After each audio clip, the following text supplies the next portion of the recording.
Bismillahirrahmanirrahim. Assalamualaikum warahmatullahi wabarakatuh.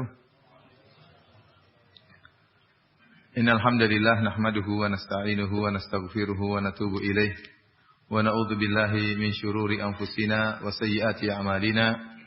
Man yahdihillahu fala mudilla lahu wa may yudlil fala hadiyalah. Wa asyhadu an la ilaha illallah wahdahu la syarika lah. Wa asyhadu anna Muhammadan abduhu wa rasuluhu la nabiyya ba'dah. Ya ayyuhalladzina amanu taqullaha haqqa tuqatih wa la tamutunna illa wa antum muslimun.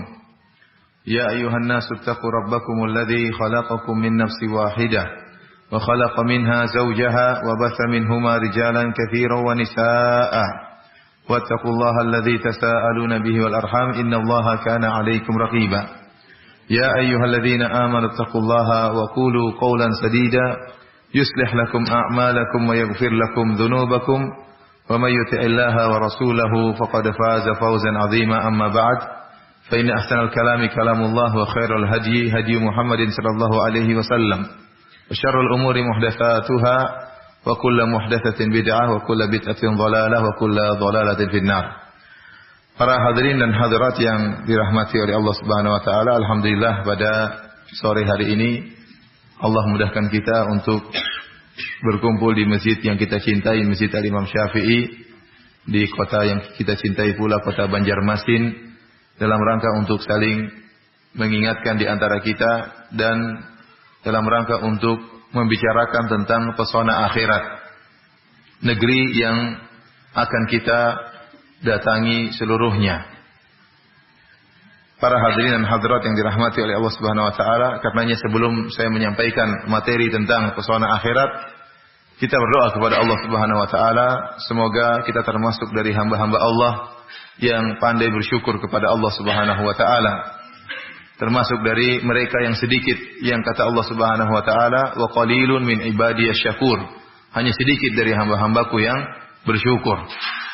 Para hadirin dan hadirat yang dirahmati oleh Allah Subhanahu wa taala, sesungguhnya kehidupan dunia yang kita tempuh sekarang ini adalah kehidupan yang sementara. Allah Subhanahu wa taala dalam banyak ayat dalam Al-Qur'an menjelaskan tentang kefanaan dan ketidakkekalan kehidupan dunia ini. Contohnya seperti firman Allah Subhanahu wa taala, "Wa ma hadhil hayatud dunya illa lahu wa la'ib." Wa inna ad-daral akhirata lahiyal hayawan law kanu ya'lamun. Dan tidaklah kehidupan dunia ini kecuali hanyalah senda gurau dan permainan. Dan sungguhnya kampung akhirat itulah kehidupan yang hakiki, kehidupan yang sejati, seandainya mereka mengetahui. Demikian juga dalam ayat yang lain, misalnya Allah Subhanahu wa taala berfirman, "I'lamu annamal hayatud dunya la'ibu wa lahu wa zinatu wa tafakhurun bainakum wa takatsurun fil amwali wal aulad."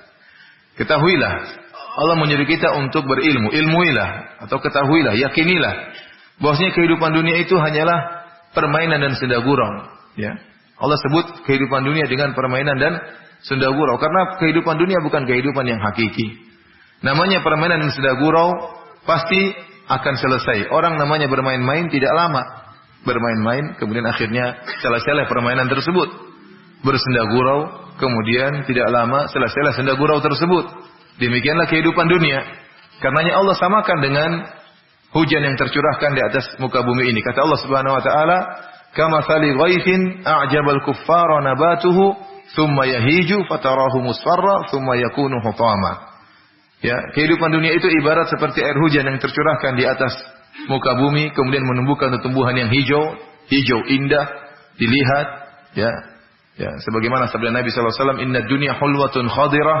Dunia itu manis dan dunia itu hijau, manis untuk dirasakan dan hijau sejuk, enak untuk dipandang. Dan itu kehidupan dunia. Makanya Allah katakan, ya, nabatuhu a'jabal kuffara nabatuhu.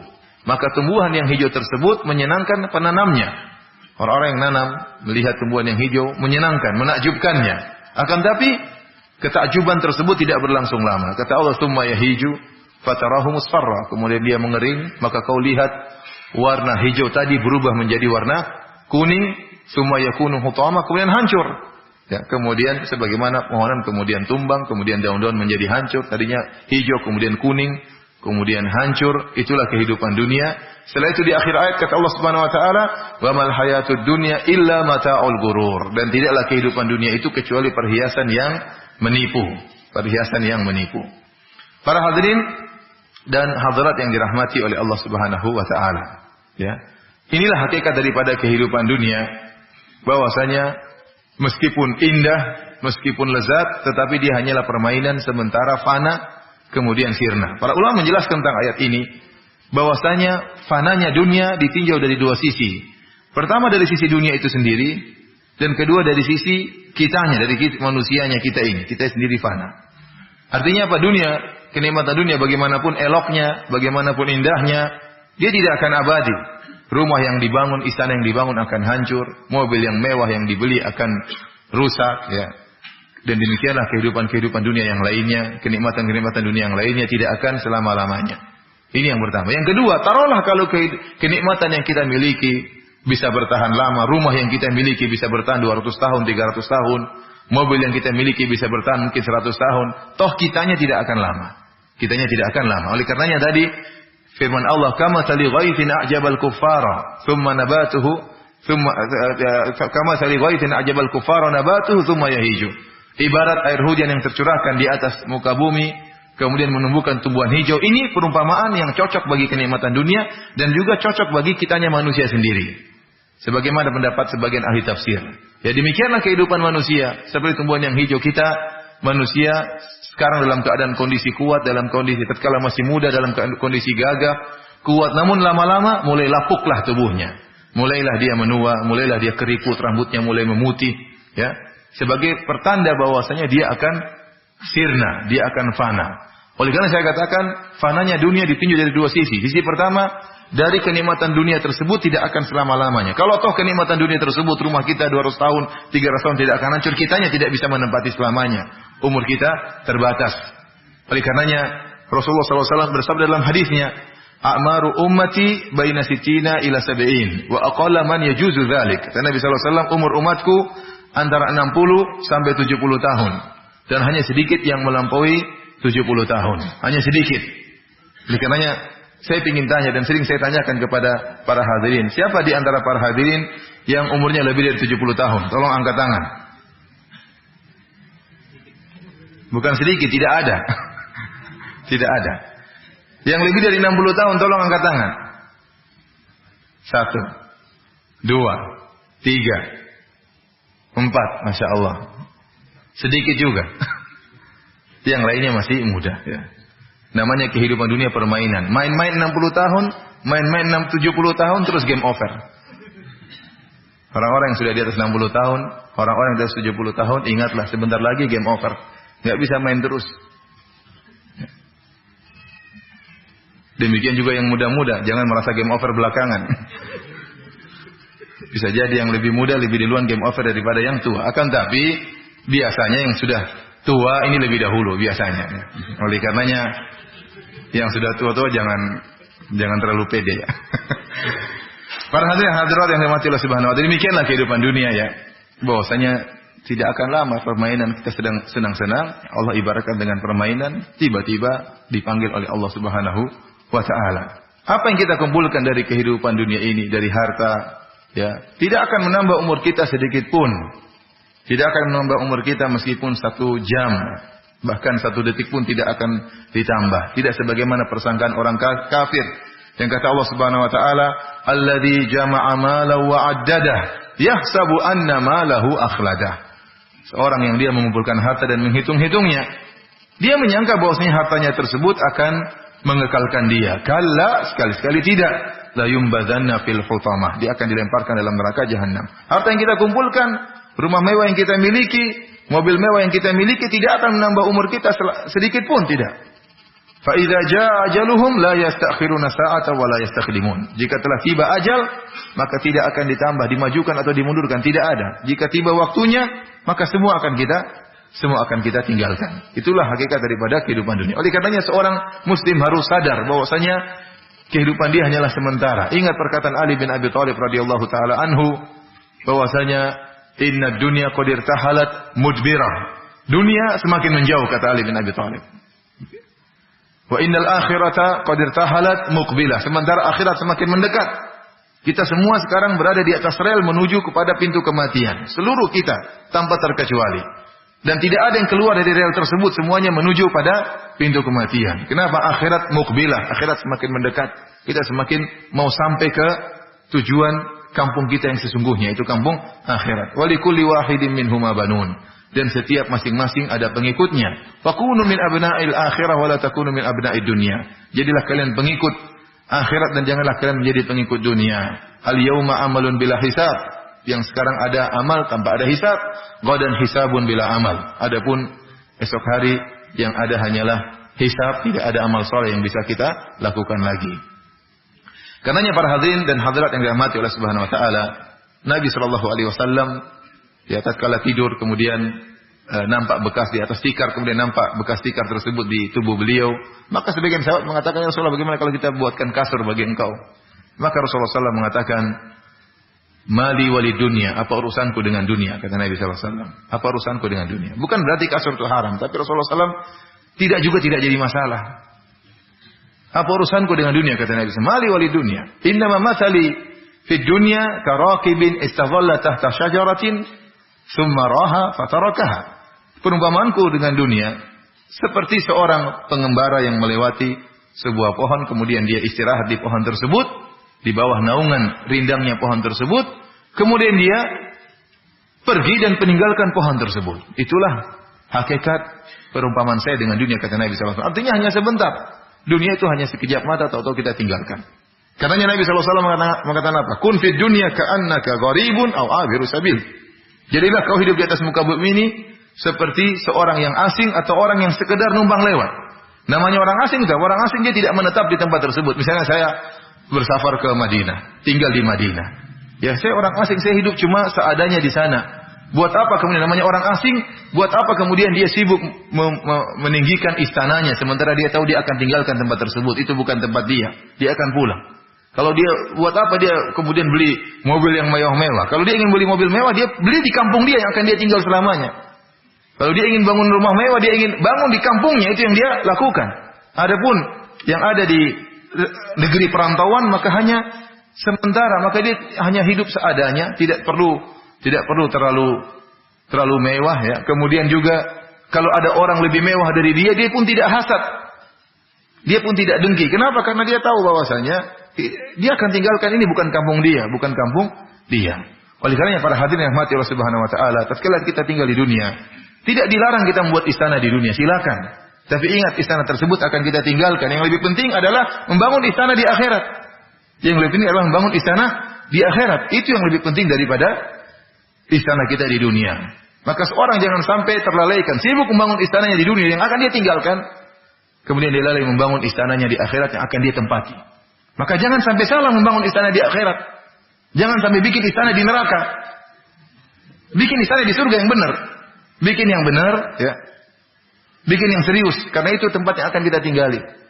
Kalau salah bikinnya di neraka, bahaya. Bikin istana di akhirat. Rasulullah SAW tidak pernah melarang kita untuk membuat rumah, meninggikan rumah kita. Tidak ada larangannya. Tapi yang Rasulullah larang jangan sampai, atau Allah larang jangan sampai kita tersibukkan dengan bangun istana di dunia sehingga lupa untuk bangun istana di akhirat. Allah puji orang-orang yang mereka berdagang, berjualan, bertransaksi. Allah puji mereka jika mereka mengingat akhirat. Jika transaksi mereka, jika jual beli mereka tidak melalaikan mereka dari akhirat. Kata Allah Subhanahu wa taala, rijalun la tulhihim tijaratun wala bai'un an dzikrillah wa iqamis salati wa ita'iz zakati yakhafuna yawman tataqallabu fihi alqulubu wal absar. Allah puji para lelaki, kata Allah, para lelaki yang mereka tidak terlalaikan dengan jual beli mereka, dengan transaksi mereka, dengan perdagangan mereka. Para lelaki ini tidak tidak terlalaikan dari menegakkan salat, dari membayar zakat, dari mengingat dahsyatnya hari akhirat di mana mata-mata akan bergetar, kemudian jantung-jantung juga akan bergetar. Hari yang sangat dahsyat tersebut. Artinya kehidupan dunia boleh, dan ini yang hebat orang seperti ini. Allah tidak sedang memuji orang yang di masjid terus. Ya, di masjid terus baca Quran terus, kemudian tidak kerja, tidak. Tapi orang kerja butuh, dia harus kerja, dia punya tanggung jawab. Tapi yang Allah puji orang seperti ini, yang dia kerja dia berjual beli, dia bertransaksi, tetapi dia tidak lupa untuk membangun istananya di akhirat. Tidak lupa membangun istananya di akhirat. Seorang yang dia bekerja tetapi hatinya rindu untuk ke masjid. Begitu dikumandangkan azan maka dia semangat untuk ke masjid. Bukan sebaliknya, seorang yang lagi kerja, lagi transaksi, tahu-tahu azan, waduh sudah azan lagi katanya.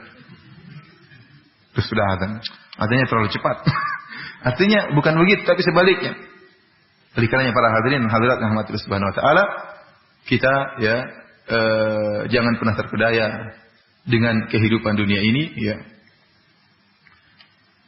Bahwasanya dunia ini akan kita tinggalkan, sebagaimana ya syair yang masyhur yang dikatakan tazawwad minat taqwa fa innaka la tadri idza janna al-lailu hal ta'ishu ila al-fajri. Hendaknya kau berbekal dengan ketakwaan. Sungguhnya kau tidak tahu jika telah tiba malam hari apakah masih bisa hidup sampai pagi hari. Di antara sunnah yang sering kita tinggalkan, sunnah menulis wasiat. Padahal di antara faedah dari sunnah tersebut, kalau kita tulis wasiat, kalau saya meninggal, kita mau nulis kalau saya meninggal malas.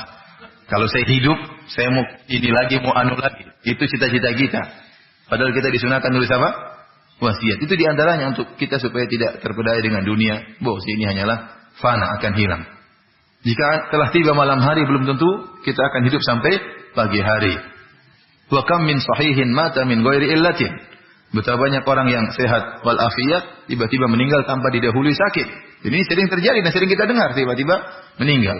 Wa kam min saqimin ashahina min ad-dahri. Dan sebaliknya ada orang yang sakit parah disangkakan meninggal, ternyata Allah berikan umur bagi dia. Wa kam min arusin zayyanuha li zawjiha faqad nusijat akfanuha wa hiya la tadri. Betapa banyak mempelai wanita yang dirias dan dihias untuk diserahkan kepada mempelai lelaki, dipercantik, ternyata kain kafannya sedang dijahit dan dia dalam keadaan tidak sadar. Wa kam min fatan amsa wa asbaha dhahikan wa qad udkhilat ajsaduhum zulmatal qabri. Betapa banyak lelaki pemuda yang di pagi hari tertawa, sore hari tertawa, tahu-tahu tubuh mereka dimasukkan dalam liang lahat dan mereka dalam keadaan tidak sadar, dimasukkan dalam kegelapan liang lahat. Para hadirin rahmati oleh Allah Subhanahu wa taala, ingat juga perkataan Abu Bakar At-Turtusi rahimahullah. Beliau mengatakan, "Inna lillahi ibadan futana." Sungguhnya Allah memiliki hamba-hamba yang cerdik, hamba-hamba yang cerdas. Kenapa cerdas? Kata Abu Bakar At-Turtusi rahimahullah, "Talaqud dunya wa khauful fitana." Mereka telah mencarikan dunia dan mereka takut dengan fitnah. Ya. Mereka memandang hakikat dunia. Nadharu fiha falamma alimu anna laysat lihayyin watana ja'aluha lujjatan wattakhadhu salihal a'mali fiha sufuna. Mereka memandang hakikat dunia ini. Mereka renungkan apa sih hakikat dunia ini? Ternyata mereka dapati dunia ini bukan tempat tinggal yang sesungguhnya. Dunia ini bukan kampung yang sesungguhnya. Kampung sesungguhnya ada di akhirat. Ja'aluha lujjatan wattakhadhu salihal a'mali fiha sufuna. Maka mereka pun menjadikan dunia ini seakan-akan ombak yang siap menjatuhkan, menenggelamkan orang, dan mereka menjadikan amalan soleh mereka sebagai perahu dan kapal yang akan menyelamatkan mereka tatkala mengarungi kehidupan dunia tersebut. Para hadirin hadirat yang rahmatillah subhanahu wa ta'ala, sekedar mukaddimah, ya. Kita butuh saling mengingatkan di antara kita, dan indah ya, di antara kita jika saling mengingatkan bahwasanya umur kita tidak panjang, sementara terlalu banyak kehidupan dunia yang melalaikan kita. Pembahasan topik kita yang sungguhnya adalah mengenai pesona akhirat. Saya sengaja mengangkat topik ini agar orang-orang yang mungkin diberi kekurangan rezeki tidak terlalu bersedih. Dia tidak bisa bangun istana di dunia, jangan lupa dia bisa bangun istana di akhirat. Orang-orang juga diberi kelebihan harta oleh Allah Subhanahu wa taala, punya istana di dunia, silakan boleh. Tapi jangan dia terlena. Dia harus sadar bahwasanya kenikmatan yang Allah berikan, rezeki, anugerah yang Allah berikan kepadanya itu tidak ada apa-apanya dibandingkan dengan anugerah yang akan diberikan tatkala di surga. Maka kita akan berbicara tentang pesona akhirat. Dan kenyataannya kebanyakan orang terpedaya dengan kenikmatan dunia. Dan Allah telah tegaskan dalam akhirat, dalam Al-Qur'an. Kata Allah Subhanahu wa taala, "Bal tu'thirunal hayatad dunya." Akan tapi kalian lebih mendahulukan kehidupan dunia. Wal akhiratu khairu wa abqa. Padahal kehidupan akhirat lebih baik dan lebih kekal. Kalla bal tuhibbunal ajilah.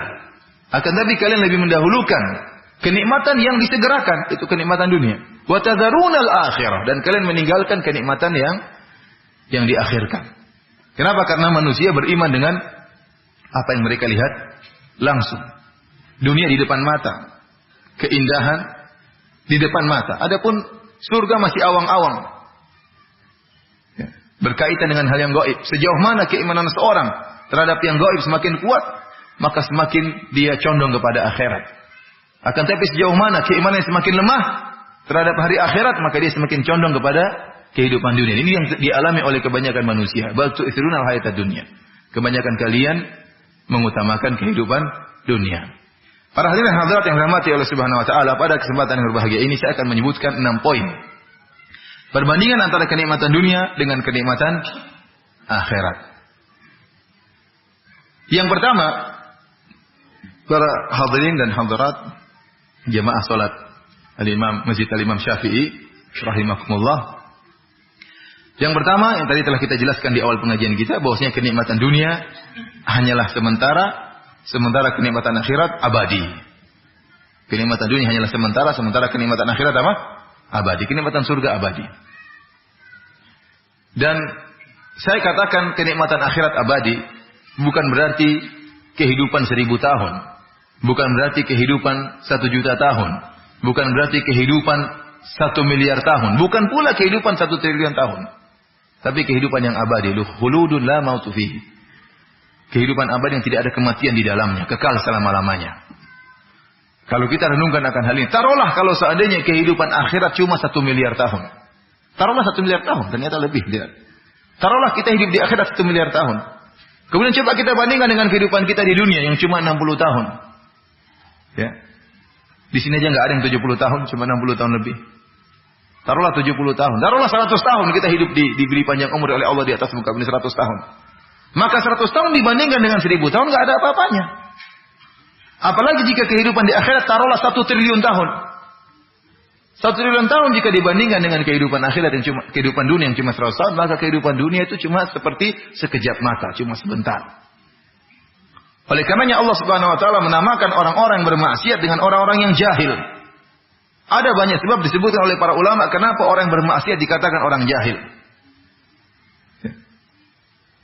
Innamat taubatu 'ala Allahi lil ladzina ya'maluna su'a bijahalah. Kata Allah Subhanahu wa taala, sungguhnya taubat itu bagi orang-orang yang melakukan kemaksiatan dengan kebodohan, dengan kejahilan. Orang bermaksiat, orang tatkala bermaksiat itu orang bodoh. Ada beberapa sebab kenapa dikatakan orang bodoh. Di antara sebab tersebut karena orang yang bermaksiat, berlezat-lezat dengan kemaksiatannya, dia bodoh. Kenapa? Dia telah berlezat-lezat dengan kenikmatan yang sebentar, sementara dia mengorbankan kenikmatan yang abadi. Ini orang bodoh seperti ini. Dia berzina, dia minum khamar, kenikmatan cuma sebentar. Dia minum bir, teler paling berapa jam, bangun kepala pusing. Iya. Sementara dia meninggalkan khamar di akhirat. Kenikmatan yang abadi. Kata Nabi SAW, man labisal harira fid dunya lam yalbashu fil akhirah. Barang siapa lelaki yang memakai pakaian sutra di dunia, dia tidak akan pakai di akhirat. Man syaribal khamra fid dunya lam yashrabha fil akhirah. Barang siapa yang minum bir di dunia, dia tidak akan minum apa di akhirat.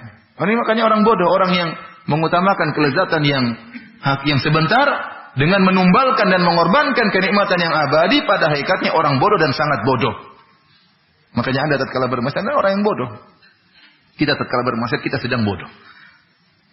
Kenapa? Karena kehidupan akhirat selama-lamanya. Tidak bisa dibandingkan dengan kenikmatan dunia yang sangat sebentar ini. Hanya sekejap mata. Ini yang pertama. Yang kedua, para hadirin dan hadirat yang dirahmati oleh Allah Subhanahu wa taala. Kenikmatan dunia penuh dengan kekurangan. Adapun kenikmatan akhirat penuh dengan kesempurnaan. Kenikmatan akhirat penuh dengan kesempurnaan. Kenikmatan surga penuh dengan kesempurnaan. Di luar daya imajinasi kita, di luar dari khayalan kita.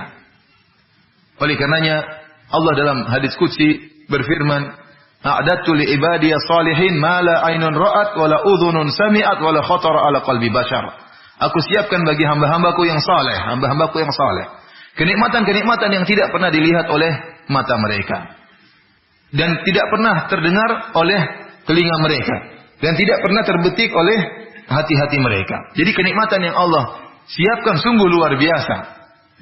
Jangankan dilihat, didengar saja tidak pernah. Artinya apa? Itu kenikmatan yang tidak pernah kita tahu. Ada sesuatu yang kita lihat, Ada sesuatu yang tidak kita lihat namun kita dengar di dunia ini. Ada atau tidak? Banyak yang kita dengar tentang ini, tentang anu, kita nggak pernah lihat. Tentang indahnya misalnya di pulau mana, misalnya di Irian, ada di Raja Ampat, indah. Saya saja orang Irian nggak pernah ke sana. Tapi saya dengar, indah sekali. Sekarang waktu saya mau ke sana katanya sudah mahal. Harusnya dulu waktu saya masih tinggal di Sorong, masih murah, saya ke sana. Tapi sekarang sudah tahu, sudah terlanjur apa? Mahal. Kita dengar tapi kita nggak pernah lihat. Di surga, lihat juga nggak pernah, dengar juga nggak pernah. Jangankan lihat dan dengar, menghayal aja nggak pernah.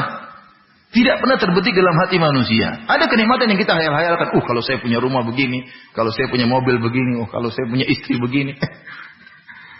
Ini kita menghayal aja nggak pernah. Jadi kenikmatan yang luar biasa yang Allah akan siapkan di akhirat yang tidak pernah dilihat, tidak pernah didengar, tidak pernah dibayangkan. Kenapa? Penuh dengan kesempurnaan. Kesempurnaan kenikmatan akhirat di luar dari imajinasi kita. Oleh karena saya katakan, betapapun Anda berusaha untuk menghayalkan kenikmatan akhirat pasti keliru. Pasti keliru. Oleh karenanya Allah Subhanahu wa taala sebutkan tentang contoh-contoh kenikmatan akhirat, ya, sebagaimana kata Ibnu Abbas, ya, laisa syai'un fil jannah mimma fid dunya illa al-asma'. Tidak ada sesuatu pun yang ada di surga dibandingkan dengan dunia kecuali yang sekedar nama. Namanya boleh sama, hakikatnya berbeda. Namanya sama, sama-sama buah, sama-sama khamar, sama-sama wanita, sama-sama pohon, sama-sama sungai, namun hakikatnya berbeda. Kita bicara tentang sungai saja. Allah Subhanahu wa taala mengatakan mathalul jannati allati wa'idal muttaqun. Ya, perumpamaan, ya, surga yang Allah siapkan bagi orang-orang yang bertakwa. Fiha anharun min ma'in ghairi asin wa anharun min labanin lam yataghayyar ta'muhu wa anharun min khamrin ladzatil lisyaribin wa anharun min asalin musaffa. Kata Allah di surga ada sungai-sungai, bukan satu sungai, anhar dari air yang segar yang tidak berubah rasa dan baunya. Air segar. Ada juga dari susu, sungai-sungai, bukan satu sungai saja, bersungai-sungai dari susu. Untuk bayangkan sungai isinya susu. Enggak tahu ikannya ikan apa ya? Gabus susu, kemudian ikan patin susu, ikan macam-macam. Enggak tahu ikannya kayak apa. Kalau kita mau ditanya ibu-ibu kalau mau mandi susu bayar berapa mahal mandi susu? Antum beli berapa kali untuk mandi susu coba? Mandi susu mahal, untuk salon-salon ada mandi susu mahal. Antum di sana berenang dalam susu. Bersungai-sungai, pindah sungai ini, pindah ke sungai satunya, pindah sungai ke satunya. Belum sungai khamar. Sungai khamar, bayangkan sungai bersungai-sungai isinya khamar. Ya. Luar biasa. Itu berenang dalam khamar. Tidak teler, khamar di akhirat tidak teler, ikannya pun tidak mabuk dalam situ. Tidak. Khamar di akhirat beda dengan khamar di dunia. Ya, beda. Kalau di dunia bikin mabuk, bikin teler, bikin pusing, di akhirat tidak. Ya. Yatanaza'una fiha ka'san la laghun fiha wa la ta'thim. Kata Allah mereka minum khamar la laghun fiha wa la ta'thim. Mereka minum khamar tidak menyebabkan mereka berucap kata-kata yang sia-sia, apalagi mengucapkan kata-kata dosa. Tidak. Beda dengan orang mabuk sekarang. Mabuk ngomong macam-macam, ya, berbuat yang macam-macam, maki orang macam-macam. Kenapa? Dia sedang mabuk. Dia sedang teler. Adapun khamar di akhirat tidak bikin mabuk, tidak bikin pening, ya, kemudian tidak bikin sakit perut, ya. Dan ada sungai apa? Sungai khamar. Belum lagi sungai madu. Luar biasa. Ini Allah sebutkan sungai-sungai ini yang berdasarkan antum bisa imajinasi. Mungkin di sana ada sungai yang aneh yang bahannya tidak ada namanya di dunia. Dan tidak pernah terdengar oleh kita, tidak pernah terlihat oleh kita, tidak pernah terbetik dalam hati kita. Allah menyebutkan sungai-sungai yang ada namanya mirip dengan di dunia, ada namanya madu, ada namanya susu, ada namanya khamar. Ya. Kemudian banyak riwayat mengatakan anharun tajri min ghairi ukhdud. Dalam buku tafsir disebutkan bahwasanya sungai-sungai yang ada di akhirat mengalir tanpa ada lubangnya, mengalir di atas. Jadi saya bilang bagaimanapun kita menghayal pasti keliru. Kita menghayal sungai, bayangannya sungai yang ada di Banjarmasin. Ya salah. Ikannya ikan patin ya. Bayangannya sungai di Banjarmasin. Sungai di sana tidak seperti yang kita bayangkan. Kita berbicara tentang pohon. Allah sering menyebutkan jannatin tajri, jannati adnin tajri, tahtihal anhar. Kebun-kebun, taman-taman. Bayang kita pohon-pohon hutan rimba yang ada di Sorong, di Irian Jaya, di Banjarmasin. Apakah tidak? Pohon-pohonnya berbeda dengan pohon yang ada di dunia. Di antara perbedaan tersebut banyak perbedaannya. Di antaranya disebut dalam hadis bahwasanya pohon-pohon tersebut batangnya terbuat dari emas. Di mana pohon batangnya emas? Emasnya kayak apa kita nggak tahu. 24 karat atau 100 karat, nggak tahu. Yang jelas pohon-pohon tersebut dari apa? Emas. Dan terlalu banyak keindahan akhirat yang di luar daripada imajinasi kita. Kenikmatan yang sangat sempurna. Demikian juga tatkala kita berbicara tentang bidadari. Mau kita hayalkan pasti keliru. Pasti keliru. Oleh karena seperti sabda Nabi SAW, "Lau anna imra'atan min ahlil jannah ittalat ala ahli dunya, la adha'at ma bainahuma." Kalau seandainya ada seorang wanita surga nongol di atas muka bumi ini, maka akan menerangi dunia ini. Artinya kalau Banjarmasin seluruhnya lampunya mati, Kalimantan semuanya mati, Indonesia seluruhnya lampu mati, tahu-tahu bidadari nongol terang benderang. Luar biasa. Keluar cahaya dari tubuh bidadari tersebut. Luar biasa. Dia baru nongol, cling, langsung nyala semua. Wala mala'at ma bainahuma riha. Kemudian akan bukan cuma terang benderang, maka akan dipenuhi dengan bau yang semerbak dari ujung timur sampai ujung utara, dari Sabang sampai Merauke semua bau harum. Bagaimana indahnya, bagaimana harumnya tubuh bidadari tersebut. Sampai harumnya mengenai seluruh isi bumi ini. Kemudian kata Nabi SAW, "Wala nisifuha ala ra'siha." Dan sungguhnya kerudung yang ada di atas kepala bidadari tersebut, khairum minad dunya wa fiha. Lebih baik daripada dunia dan seisinya. Lebih baik daripada, ini baru kerudungnya, lebih baik daripada dunia dan seisinya. Artinya apa? Kalau isi dunia kan banyak. Di antara isi dunia, cewek-cewek cantik. Antum ambil 10 cewek cantik, pemenang kontes kecantikan tingkat dunia. Antum datangkan, antum bandingkan dengan kerudung bidadari, masih lebih oke kerudung bidadari daripada cewek-cewek ini. Belum bibirnya bidadari. Ini kerudungnya udah kalah, apalagi apa?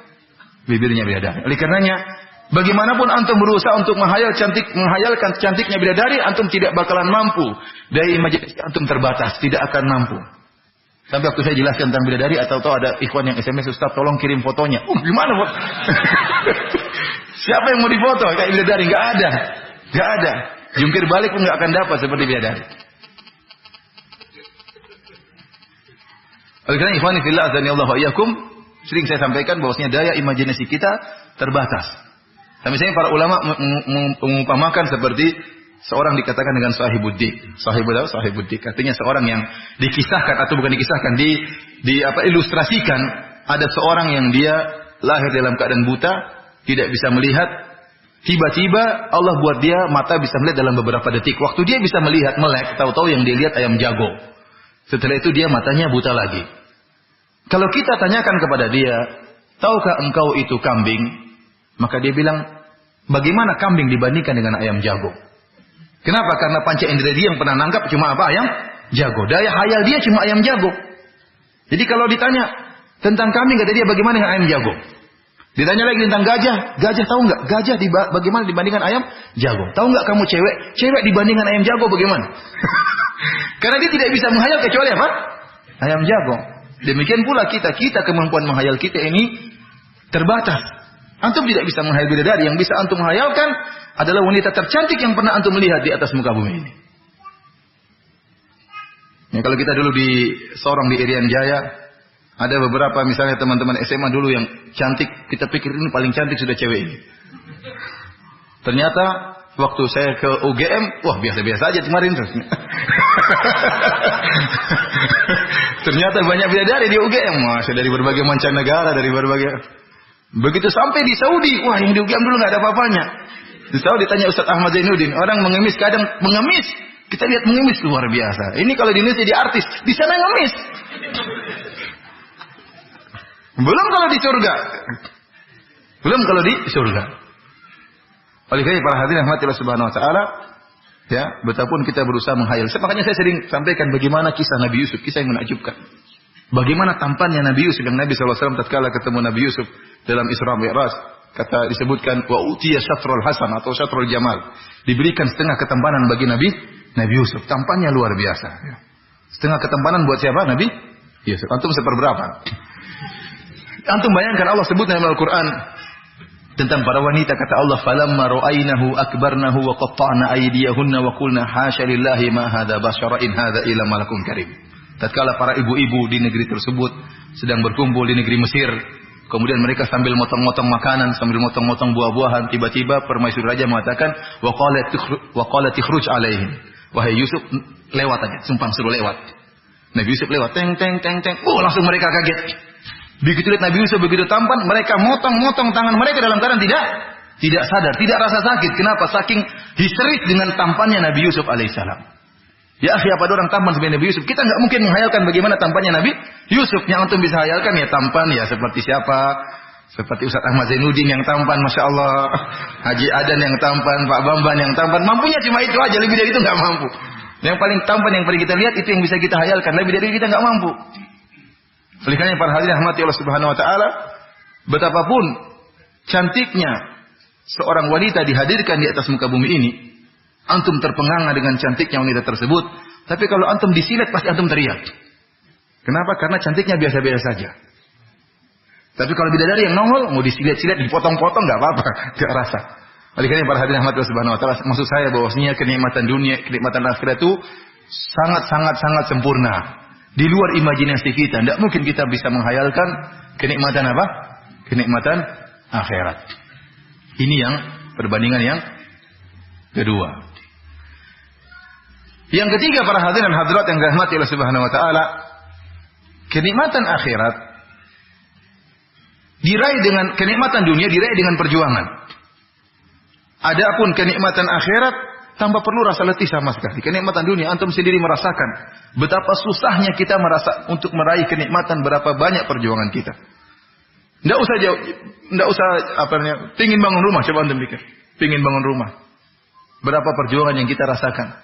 Bekerja keras, mikir utang, mikir macam-macam, diomelin istri kapan selesai rumahnya, banyak sekali perjuangan. Ya. Untuk bisa bangun rumah, untuk bisa menikmati rumah, terlalu banyak perjuangan. Mau kawin, butuh perjuangan. Kumpulin uang buat beli mahar, siapkan rumah, siapkan kendaraan, ya melamar ditolak. Banyak perjuangan. Macam-macam. Banyak perjuangan. Belum kalau orang Bugis ada namanya uang apa? Uang naik. Banjarmasin uang naik turun gratis kayaknya. Tapi kalau di Bugis ada namanya uang naik. Uang mahar lain, uang buat mertua juga apa? Lain. Perjuangan. Tidak ada yang gratisan di dunia ini. Bahkan yang gratisan pun perlu dengan perjuangan. Saya lihat sendiri bagaimana jamaah haji di Mekah tatkala ada bagi-bagi gratis, kontainer-kontainer makan-makan gratis. Lihat mereka berebut-rebutan perjuangan. Padahal cuma enggak terlalu mahal itu. Panjang murah-murah itu. Terus jamaah haji biasanya kaya-kaya. Namun kalau gratisan juga semangat. Kemudian seru masalahnya. Padahal mereka mungkin duit banyak, tapi ya ini gratisan. Rebut-rebutan bapak-bapak, ibu-ibu. Ini gratisan saja perlu perjuangan. Tidak ada yang tanpa perjuangan. Semua kenikmatan di dunia diperoleh dengan apa? Perjuangan. Kenikmatan di akhirat tanpa ada keletihan sama sekali. Imam Ahmad tatkala ditanya kapan kita istirahat, kata Imam Ahmad tidak ada istirahat. Laqad khalaqnal insana fi kabad. Kata Allah, kami telah menciptakan manusia di atas kepayahan. Tidak ada namanya istirahat. Kalau kakimu sudah menginjak surga baru istirahat. Kalau belum menginjak surga enggak ada istirahat. Di dunia penuh perjuangan, dalam alam kubur penuh perjuangan, di akhirat yaumul hisab penuh perjuangan, enggak ada namanya keletihan. Enggak ada namanya istirahat total. Istirahat total kalau sudah menginjak kaki di akhirat baru istirahat. Oleh karena para hadirin rahmatillah subhanahu wa taala, di akhirat tidak. Kapan saja Anda berkeinginan, berhasrat, maka langsung Allah kabulkan. Kata Allah dalam ayat, "Walakum fiha ma tashtahi anfusukum." Ayat yang sangat agung. "Walakum fiha ma tad'un." Bagi kalian di surga apa yang kalian hasratkan, apa yang kita inginkan terbetik dalam hati kita, Allah kabulkan di hadapan mata kita. "Walakum fiha ma tad'un." Apa yang kita minta langsung Allah kabulkan di hadapan kita. Kenikmatan. Jadi tidak perlu capek-capek. Ingin sesuatu Allah kabulkan. Allah kabulkan. Sampai Allah sebutkan tentang pohon-pohon. Kata Allah, "Kutufuha daniyah." Dahan-dahannya rendah. Kalau kita ingin makan buah, tidak perlu manjat. Pohon mangga itu datang sendiri, tinggal petik, tinggal makan. Beda dengan pohon di dunia. Ya, oleh karena di sana nggak ada manjat pohon. Di sana tidak ada durian jatuh ya. Karena semua buah-buahan langsung di depan mata. Kutufuha daniyah. Kemudian kalau ingin minum di sana tidak seperti di dunia. Orang di dunia kalau ingin minum, maka dia harus pergi melangkahkan kakinya, kemudian numpahkan air di ceret, dia nunggu sebentar, tek, baru kemudian apa? Minum. Atau dia pergi jalan kaki sebentar ke dispenser, kemudian dia mejet. Nunggu juga kan? Ini butuh perjuangan, butuh mejet. Di akhirat tidak. Kata Allah Subhanahu wa taala, wa yatuwafu alaihim wildanun mukhalladun bi aqwabi wa abariqa wa ka'sin min ma'in. Maka berputar di sekeliling mereka para pelayan-pelayan yang siap dengan minuman, yang siap dengan cangkir-cangkir. Kapan dia hendak minum, datang sendiri pelayan tersebut, tinggal dia minum. Tidak usah capek-capek jalan. Oleh karenanya di akhirat tidak ada keletihan dalam meraih apa? Dalam meraih kenikmatan. Tidak ada rasa capek sama sekali. Dan apa yang kita inginkan langsung Allah kabulkan. Apa yang kita inginkan langsung Allah kabulkan. Makanya sampai ada yang bertanya kepada saya, Ustaz, kalau saya masuk surga Ustaz, saya ini hobi bola Ustaz. Kalau saya masuk surga, bisa nggak saya main bola? Saya bilang berdasarkan keumuman ayat, walakum fiha ma tashtahi anfusukum, bagi kalian di surga apa yang kalian hasratkan. Kalau kau di surga mau main bola, insya Allah bisa. Ya, kenapa? Karena Allah mengabulkan seluruh apa permintaan. Yang jadi pertanyaan, siapa yang main bola sama kamu? Main bola. Oh, saya mau sama bidadari kamu main bola. Lagi gandeng bidadari dia main bola. Oh, enggak main bola sendiri. Jadi masalah siapa yang mau diajak main bola? Orang-orang suka ikhwan-ikhwan main bola sama bidadari. Yang kedua, belum tentu kamu di sana pengen main bola lagi, belum tentu. Kenapa? Terlalu banyak kenikmatan di sana. Baru lihat bidadari lupa main bola. Terlalu banyak kenikmatan di akhirat. Kita tidak usah bicara jauh-jauh tentang di akhirat. Di dunia saja. Kita dulu waktu masih kecil dulu, kita sering mainan kuno, main gici-gici. Gici namanya? Saya nggak tahu. Kalau di Sorong namanya main gici-gici. Jadi loncat-loncat, ya, terus bawa batu di kaki. Sekarang masih ada orang main gitu kan? Masih ya? Orang kampung ya.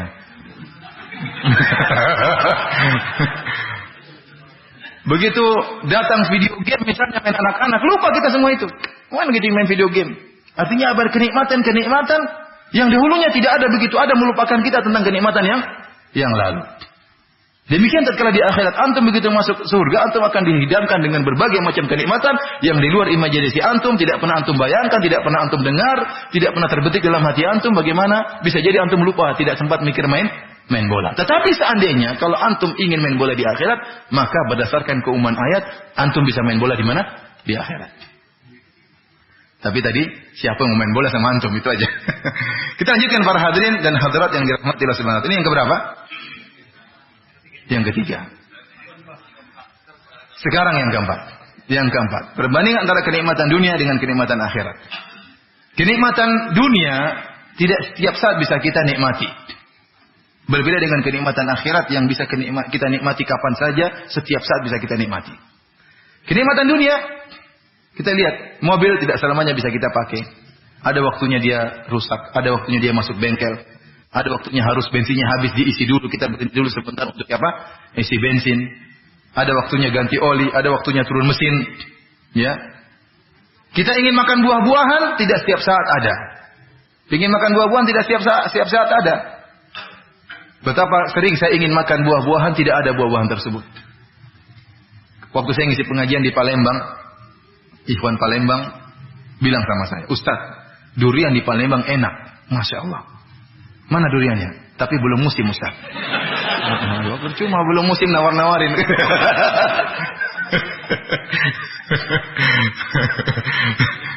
Ini pintar ya, kalau belum musim ditawarin, mantap. Kemudian dia bilang lagi, Ikhwan Palembang yang tersinggung ini, mungkin mereka ada yang nonton. Ya. Lagi, Ustaz, duku di Palembang enak. Iya, mana duku? Saya pikir durian nggak ada, berarti dukunya ada. Tapi belum musim juga. Percuma kata. Apa namanya? Tadi malam istri saya ketawa-ketawa. Sebelum tidur, sekitar jam 11:30 atau jam 12 malam sebelum tidur, istri saya ketawa. Kenapa ketawa? Dia baru SMS sama istrinya Ustaz Ahmad Zainuddin. Mau pesan apa? Kata istrinya Ustaz Ahmad Zainuddin, jam segini suruh pesan apa? Jam 12 malam mau cari apa? Kalau bilang mau pesan apa dari pagi. Kalau jam 12 malam terus, kalau nggak mungkin istri anak keluar kemudian cari. Ya.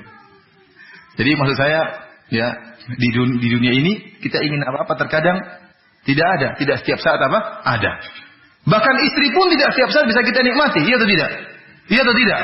Kenapa ragu-ragu? Iya atau tidak? Iya. Terkadang istri itu haid, kita puasa 7 hari, 8 hari. Ada yang musibah 10 hari. Terkadang nifas 40 hari. Iya. Terkadang sakit, ya enggak? Terkadang sakit. Terkadang pulang ke rumah orang tua, ya enggak? Terkadang ngambek. Terkadang enggak ada apa-apa. Kita ke rumah, tahu-tahu dia ke mall. Terkadang tidak di mall, kita ke rumah, tahu-tahu ngerumpi tetangga sebelah. Jadi tidak setiap saat bisa kita nikmati. Ini kenyataan. Ibu-ibu jangan tersinggung. Beda kalau kenikmatan di akhirat ya ikhwan. Setiap saat antum inginkan, tidak ada kata tunda-tunda. Langsung dikabulkan oleh Allah. Tadi ayat yang tadi saya sebutkan. Walakum fiha ma tashtahi anfusukum. Bagi kalian, ini ayat yang sangat agung ini. Bagi kalian apa yang kalian hasratkan. Kapan? Walakum fiha ma tad'un. Bagi kalian apa yang kalian ucapkan. Kapan kita ucapkan, kita inginkan langsung dikabulkan oleh Allah Subhanahu wa taala. Kapan kita hasratkan langsung dikabulkan oleh Allah Subhanahu wa taala. Mengenai buah-buahan, kata Allah ukuluha daim. Buah-buahannya ada terus, daim selamanya, enggak ada terputus buah-buahnya, ada terus. Durian musim terus, mangga musim terus. Wallah mungkin di akhirat tidak ada kalimat musim. Kata musim mungkin enggak ada. Kenapa? Karena kata musim itu muncul kalau ada musimnya. Kalau enggak ada musimnya, mungkin tidak perlu kalimat musim. Sebagaimana kata orang, kenapa ada kata lelaki dan perempuan? Karena ada dua jenis.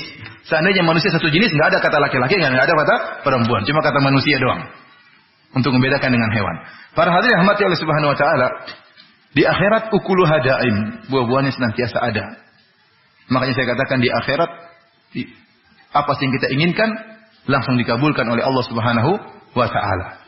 Kapan kita meminta, Allah langsung kabulkan, tidak mengenal waktu, tidak mengenal musim.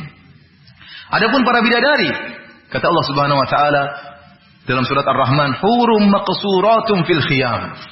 Para bidadari yang terpingitkan di kemah-kemah, tidak keluar-keluar mereka, tidak ke mall, tidak ngerumpi dalam kemah-kemah. Kenapa? Menanti suaminya kapan datang. Setiap saat suaminya datang, dia siap melayani. Tanpa ada nifasnya, tanpa ada haidnya, tanpa ada kotorannya sama sekali. Setiap saat fresh dan setiap saat siap menikmat untuk melayani suami-suaminya. Maqsuratun fil khiyam, terpingit dalam apa? Rumah-rumah, dalam kemah-kemah, dalam istana-istana di surga. Bagaimana para hadirin rahmatillah subhanahu wa ta'ala, kenikmatan akhirat tidak mengenal musim, kapan saja kita inginkan, maka langsung dikabulkan oleh Allah Subhanahu wa ta'ala. Yang kelima, kenikmatan dunia itu pasti ada efek sampingnya. Adapun kenikmatan akhirat tanpa efek samping. Kita di dunia, kalau kita naik mobil, ada efek sampingnya, gemetar dulu. Ya. Mau naik di jalan, terkadang jalannya lubang. Ada efek sampingnya, ada asapnya. Ada mobil tanpa asap, mungkin listrik mungkin. Tapi pasti ada efek sampingnya. Ya. Kebanyakan mobil sekarang ada apa? Asapnya, ada efek sampingnya. Ya. Kemudian betapa banyak kenikmatan-kenikmatan makanan di dunia ini yang begitu lezat, ada efek sampingnya. Luar biasa. Seakan-akan Allah sengaja menciptakan makanan-makanan yang lezat, namun efek sampingnya tinggi. Durian saja begitu lezatnya, tapi orang bahaya yang darah tinggi. Dan saya dengar berapa kali orang meninggal dunia gara-gara makan apa? Durian. Ya, dia lagi sakit makan durian, akhirnya apa? Darah tingginya naik, meninggal dunia. Ya. Kemudian saya kemarin juga pas ke Sorong, masya Allah, dihidangkan durian, masya Allah. Saya tanya berapa? 5.000 kali sat per buah. 5.000. Luar biasa manisnya, asli. Saya makan durian Sorong enak sekali. Saya tinggal di agak sebuah pulau, jadi murah di sana. Begitu makan, luar biasa enaknya. Tapi apa? Nggak bisa banyak-banyak. Saya ada mah. Baru 4 butir saya sudah menyerah, khawatir. Artinya efek sampingnya ada. Baru 4 butir biji, 4 biji, bukan 4 butir. Baru 4 biji saya makan, saya sudah berhenti. Kenapa? Karena khawatir mah kambuh. Kemudian para hadirin rahmatillah subhanahu wa ta'ala, kita lihat udang, cumi, luar biasa. Kepiting itu saja sangat enak dan sangat lezat. Kalau mau makan, perjuangan. Bukanya setengah mati, harus pakai tang. Baru diambil, tidak boleh banyak-banyak, kolesterol tinggi, kepiting. Cumi pun demikian. Artinya saya katakan kenikmatan di dunia pasti ada efek sampingnya. Minimal efek samping dari kenikmatan dunia. Kalau kita makan dan minum, pasti jadi proses metabolisme, kemudian keluar jadi kotoran. Ini efek samping yang paling buruk. Keluar apa? Kotoran dari tubuh kita. Ada nggak orang makan tidak keluar? Pasti keluar. Saya punya sahabat, orang yang gemuk. Lebih gemuk dari saya. Saya nasihati dia, saya kasihan, saya gemuk juga, cuma saya kasihan dia terlalu gemuk. Saya bilang, ya akhi, ente gemuk sekali, berhenti makan sudah. Jangan makan terus. Kata dia, Ustaz, kalau saya makan keluar enggak? Saya bilang, ya keluar. Kata dia, selama saya makan masih keluar, saya makan terus. Kecuali kalau saya makan enggak keluar lagi, saya berhenti. Wah, kalau begitu gimana mau diet? Kata saya. Namanya makan masih keluar. Di dunia pasti ada efek sampingnya. Pasti ada efek sampingnya. Antum di akhirat tanpa efek samping. Innalaka alla taju'a fiha. Kata Allah kepada Nabi Adam, kalau kau masuk surga, kau tidak akan lapar dalam surga tersebut. Para penghuni surga, tatkala mereka laki-laki maupun perempuan, tatkala masuk surga, mereka makan dan minum bukan karena lapar dan dahaga. Tidak ada. Orang masuk surga nggak ada lapar. Orang masuk surga nggak ada dahaga. Tidak ada. Innalaka alla taju'a fiha. Kau kalau masuk surga tidak akan lapar, kata Allah kepada Nabi Adam alaihissalam. Tidak lapar, tidak dahaga. Tetapi mereka makan dan minum fawakiha katsirah wa lahmi thairin mimma yashtahun, ya. Dan banyak sekali makanan-makanan daging-daging yang mereka hendak makan, semuanya dalam rangka berlezat-lezat, bukan karena lapar dan dahaga. Semuanya dalam rangka berlezat-lezat. Kemudian sebanyak apapun mereka makan, tidak ada kotoran yang keluar. Disebut dalam hadis bahwasanya ahlul jannah kenapa la yatabawwatun wa la yabulun wa la yantakhitun. Penghuni surga itu tidak buang air besar, tidak buang air kecil. Tidak ada ingusnya. Azwaju mutahharah. Wanita-wanita surga disucikan oleh Allah Subhanahu wa taala. Tidak ada kotorannya, tidak ada air kencingnya, tidak ada haidnya, tidak ada nifasnya. Kemudian tidak ada ingusnya, tidak ada upilnya, tidak ada tai matanya, tidak ada kotoran telinganya, ya. Semuanya tidak ada, semuanya bersih. Di antaranya tidak buang air. Oleh karenanya mereka para penghuni surga disebutkan kalau mereka sudah makan, ya, maka yang keluarnya tajasyu, hanya sekarang sendawa. Gitu. Itu pun yang keluar bau misik, bau harum. Tidak seperti kita, telur busuk, bawang busuk, kemudian ikan busuk semua. Kalau kita di dunia seperti itu. Di akhirat tidak. Begitu dia gelegean, yang keluar apa? Bau misik. Saya nggak tahu dia ada waktu gelegean ada suara atau tidak, wallahu alam. Tapi yang jelas dia sendawa, maka yang keluar apa? Bau harum, bau misik harum, luar biasa. Ketahuilah para hadirin hadirat yang dirahmati Allah Subhanahu wa taala, manusia tatkala dibangkitkan di akhirat kelak, benar dia dibangkitkan dengan tubuhnya yang sekarang, namun melalui proses modifikasi. Jadi ada 3 pendapat dalam hal masalah kebangkitan. Ada yang mengatakan dibangkitkan dengan jasad yang baru secara total, bukan jasad yang di dunia. Pendapat kedua mengatakan dibangkitkan sesuai dengan jasad yang di dunia, tidak ada perubahan. Pendapat yang kuat adalah dibangkitkan dengan jasad yang di dunia, namun dimodifikasi oleh Allah Subhanahu wa taala. Dalil-dalil yang menunjukkan kita dibangkitkan dengan jasad yang ada di dunia banyak. Di antaranya seperti tatkala Nabi Ibrahim berkata, "Rabbi arini kaifa tuhyil mauta." Qala awalam tu'min. Nabi Ibrahim mengatakan, "Ya Allah, bagaimana kau bangkitkan orang yang sudah mati?" Maka Allah menyuruh dia mengambil burung kemudian dipotong-potong, maka burung itu yang telah dipotong-potong kembali lagi. Dengan tubuh yang sudah dicincang-cincang tadi kembali lagi menjadi burung, berarti ini menunjukkan begitulah cara jadi dari jasad yang ada. Contohnya lagi dalilnya seperti kisah dari Bani Israel tatkala dia akan meninggal dunia, seorang dari Bani Israel dia mengatakan kepada anak-anaknya, dia berwasiat, "Idza mitu faharrikuni tsumma zaruni fil yammi warih la in qadirallahu alayya la yu'adzibannani adzaban la yu'adzibu ahadan minal alamin." Dia mengatakan kepada anak-anaknya, kalau saya mati, bakar jasad saya sampai jadi debu. Kalau sudah jadi debu, maka tebarkanlah debuku itu di lautan dan tebarkanlah di angin, jadi biar terbawa kemana-mana berhamburan. Karena kalau Allah mampu bangkitkan saya, Allah akan adab saya dengan adab yang pedih. Maka akhirnya Allah bangkitkan dia. Allah mengatakan, "Ya ardu ijma'i ma fiki minhu." Wahai bumi, kumpulkanlah seluruh anggota tubuh orang tersebut. Maka dengan kun fayakun semuanya terkumpul. Yang tadinya daging sudah berubah unsurnya menjadi abu, Allah bisa kembalikan dengan mudah bagi Allah Subhanahu wa taala. Dikembalikan kemudian hadir di hadapan Allah. Semuanya yang sudah bertebaran di lautan, bertebaran di angin dikembalikan oleh Allah. Allah bertanya, "Wa ma hamalaka ala dzalik?" Apa yang buat kau berwasiat dengan demikian? Kata dia, "Khasyataka ya Rabb." Saya takut dengan Engkau ya Allah. Maka Allah mengatakan, "Saya maafkan engkau." Ini dalil bahwasanya tubuh kita yang di dunia ini akan dibangkitkan oleh Allah Subhanahu wa taala.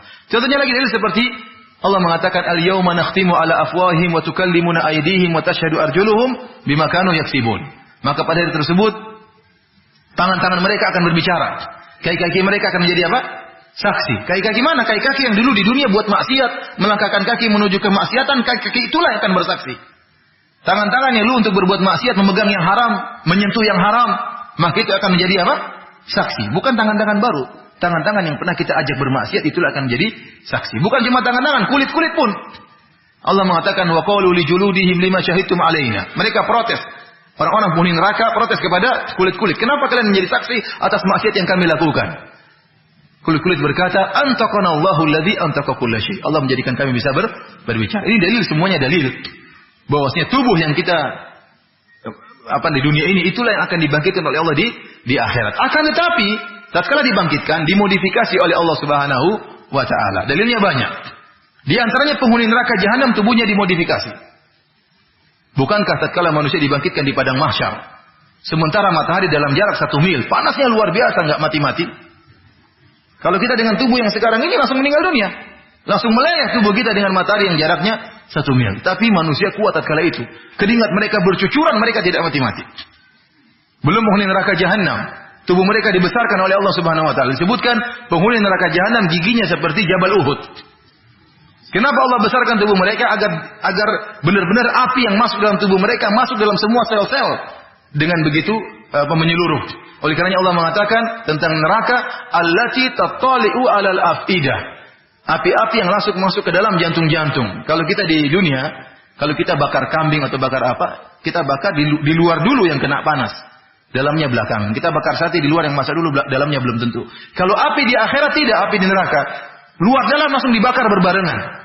Tattali'u 'alal afidah, dibakar luarnya, dibakar dalamnya, wahum ahya, dan mereka dalam keadaan hidup, mengerikan. Tidak mati-mati, dibakar, disiksa, dicincang, tidak mati-mati. Ini berarti tubuh mereka dimodifikasi oleh Allah Subhanahu wa ta'ala. Demikian juga mereka bisa melihat malaikat Malik. Mereka bisa melihat khazanatu jahannam. Mereka melihat para penjaga neraka jahannam. Mereka bisa lihat iblis. Tatkala iblis juga ternyata dalam neraka jahannam. Sementara mereka di dunia, mata mereka tidak mampu. Mata mereka tidak mampu melihat malaikat. Mata mereka tidak mau melihat iblis. Kita digoda oleh iblis, namun kita tidak pernah melihat apa? Iblis. Di akhirat, di neraka dimodifikasi tubuh mereka. Demikian juga penghuni surga. Para penghuni surga tatkala masuk surga, laki-laki maupun perempuan, akan dimodifikasi oleh Allah Subhanahu wa taala. Di antaranya tadi, tubuh mereka bebas dari kotoran. Wa azwajum mutahharah.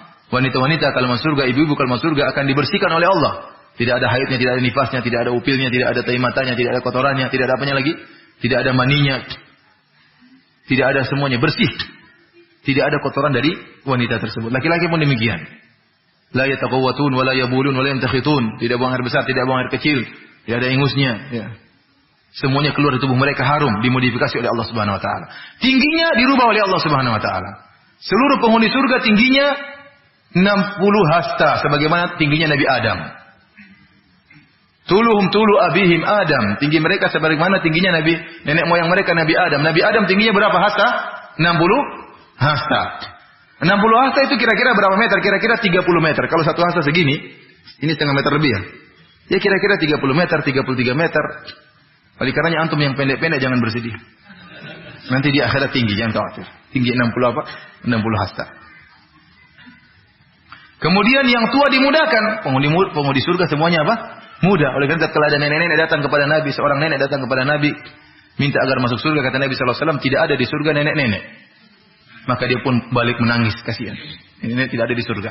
Maka Nabi kasih tahu bahwasanya semua penghuni surga akan dijadikan apa? Muda. Umurnya mungkin 30-33 tahun. Di puncak-puncak kesegaran tubuh, sekitar 33 tahun atau 30 tahunan. Dibuat muda oleh Allah Subhanahu wa ta'ala. Ya.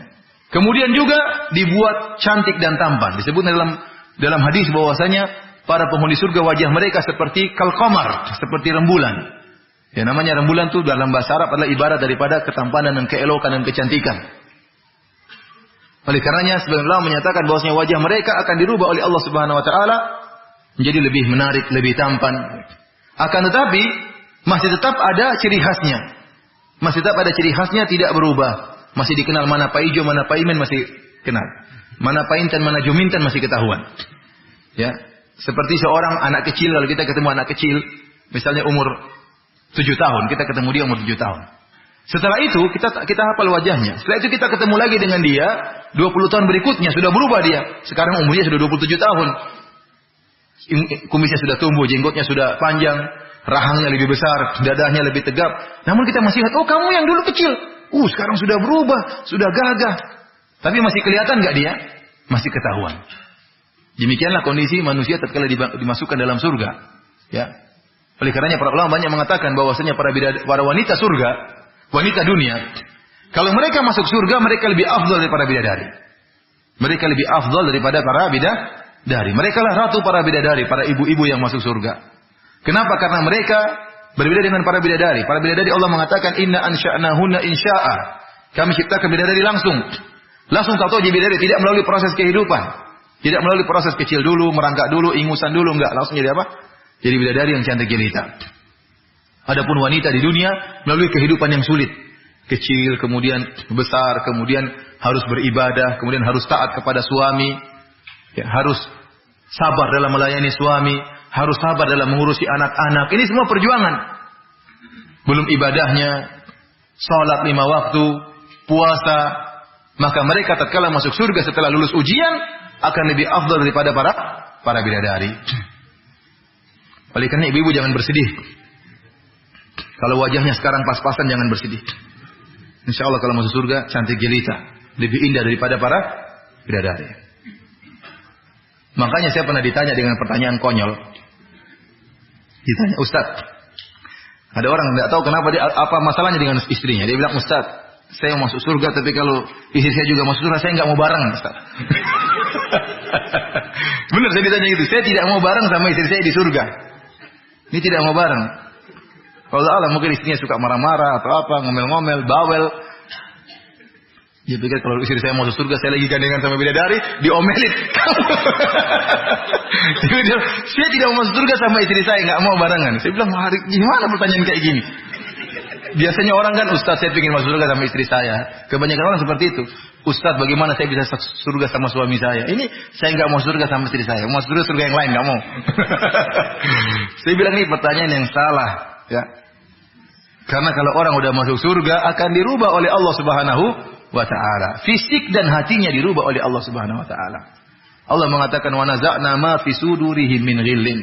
Kami akan cabut seluruh kedengkian, kemarahan, kejengkelan, permusuhan dari hati-hati mereka. Jadi penghuni surga enggak ada yang masuk hudzibu wa nuqu. Mereka dibersihkan oleh Allah Subhanahu wa Ta'ala. Hati-hati mereka dibersihkan sehingga mereka tatkala masuk surga tidak ada kejengkelan, tidak ada permusuhan. Istri-istri pun demikian, tidak suka ngomel-ngomel lagi. Jadi istri yang cantik jelita, kemudian berhati lembut, kemudian ramah, menyenangkan selalu. Kenapa? Sudah dibersihkan hatinya oleh Allah Subhanahu wa Ta'ala. Makanya bisa jadi antum tatkala di dunia bertengkar sama seorang, ketemu di surga, jadi sahabat. Ya. Kamu dulu yang marah-marahin saya, kamu dulu yang nadir-nadir saya. Ketemu di surga. Bisa jadi tidak? Bisa jadi. Di dunia tahdir-tahdiran, di sana masuk surga. Bisa jadi. Wallah alam bisawab, kita nggak tahu. Tapi yang jelas orang kalau masuk surga hatinya dibersihkan oleh Allah Subhanahu wa Ta'ala. Ini yang berapa tadi? Yang kelima.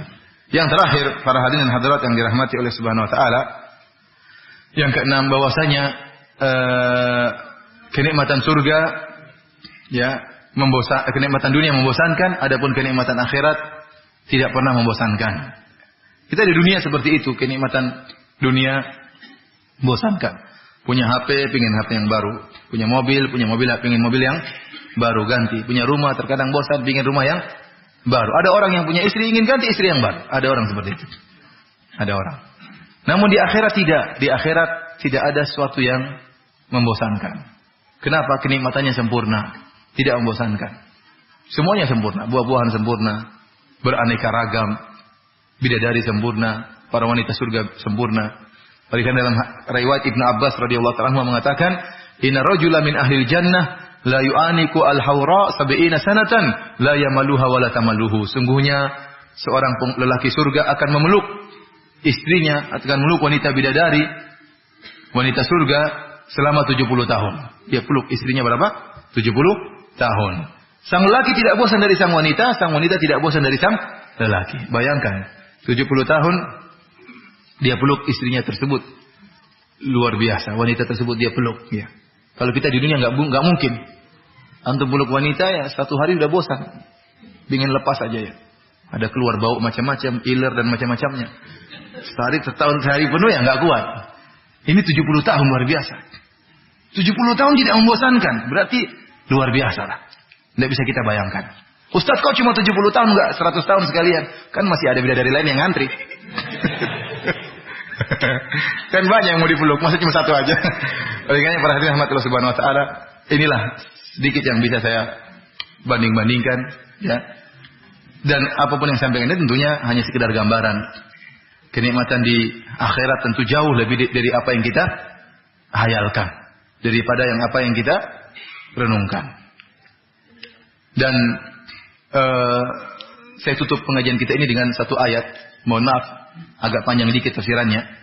Dalam surat Al-Mutaffifin, Allah Subhanahu wa taala berfirman dalam Al-Qur'an dalam surat Al-Mutaffifin, "Innal abrara lafi na'im." Kata Allah, sungguhnya orang-orang yang bertakwa, orang-orang yang baik di dalam kenikmatan.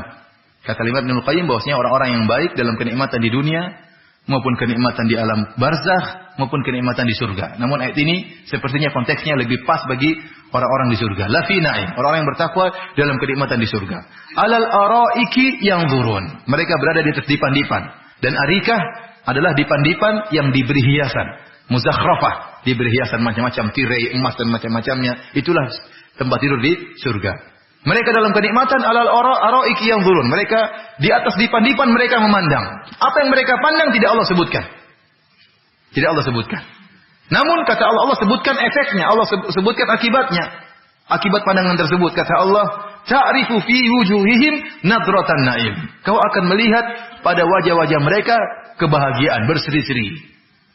Jadi mereka memandang sesuatu yang buat wajah mereka berseri-seri. Para ulama menyatakan dalam kaidah ilmu tafsir, apa yang mereka pandang tidak Allah sebutkan. Yang dalam kaidah ilmu tafsir, kalau ada objek tidak disebutkan, hanya disebutkan subjek, predikat, objek yang tidak disebutkan, hanya disebutkan orang-orang bertakwa, predikatnya mereka memandang, objeknya apa yang mereka pandang tidak disebutkan, maka memberikan faedah keumuman. Artinya seluruh pandangan yang mereka pandang menimbulkan kebahagiaan masuk dalam ayat ini.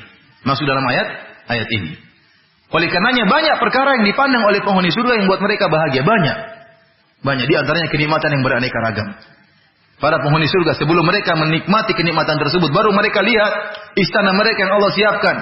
Baru mereka melihat luasnya istana tersebut. Baru mereka lihat para bidadari yang Allah sediakan. Mereka sudah bahagia.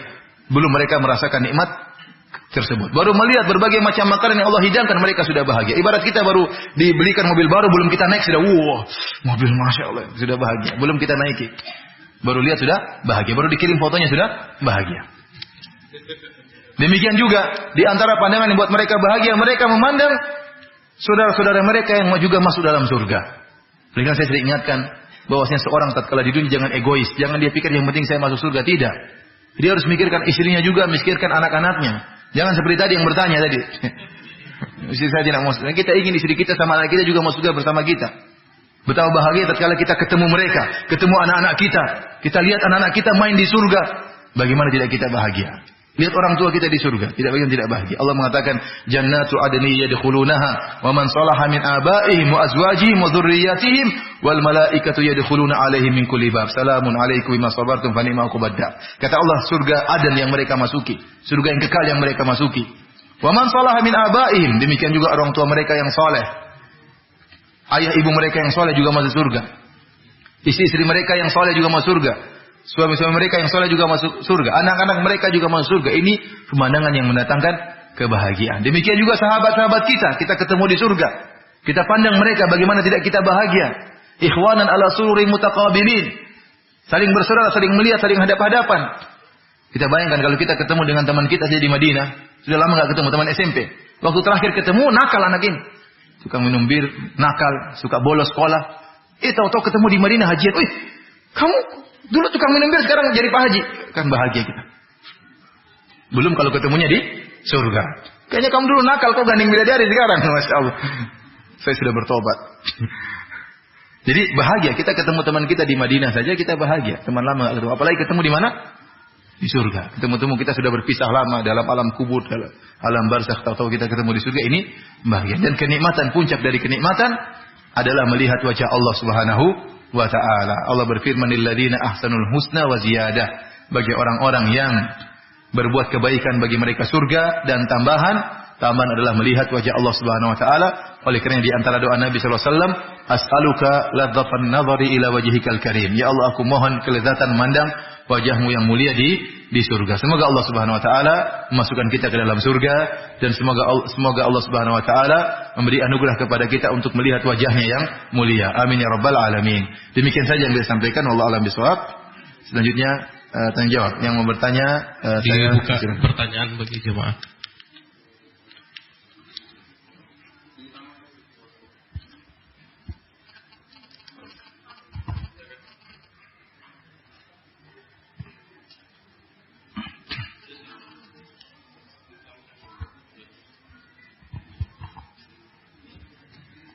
Assalamualaikum Ustaz. Waalaikumsalam. Ada beberapa pertanyaan. Pertama, apa benar kita masuk surga itu karena rahmat Allah Subhanahu wa taala, bukan karena ibadah kita?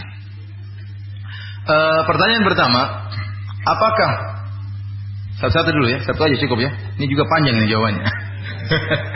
Mohon maaf. Pertanyaannya, apakah benar kita masuk surga karena rahmat Allah dan bukan karena amalan kita? Saya katakan bahwasanya amal soleh merupakan sebab masuk surga. Terlalu banyak ayat yang menjelaskan akan hal ini. Kalau kita buka Al-Quran, semuanya isinya tentang amal soleh dengan surga. Innal ladzina amanu wa amilus solihati kanat lahum jannatul firdausi nuzula. Semuanya orang yang beriman dan beramal soleh, bagi mereka surga Firdaus. Udkhulul jannata bima kuntum ta'malun.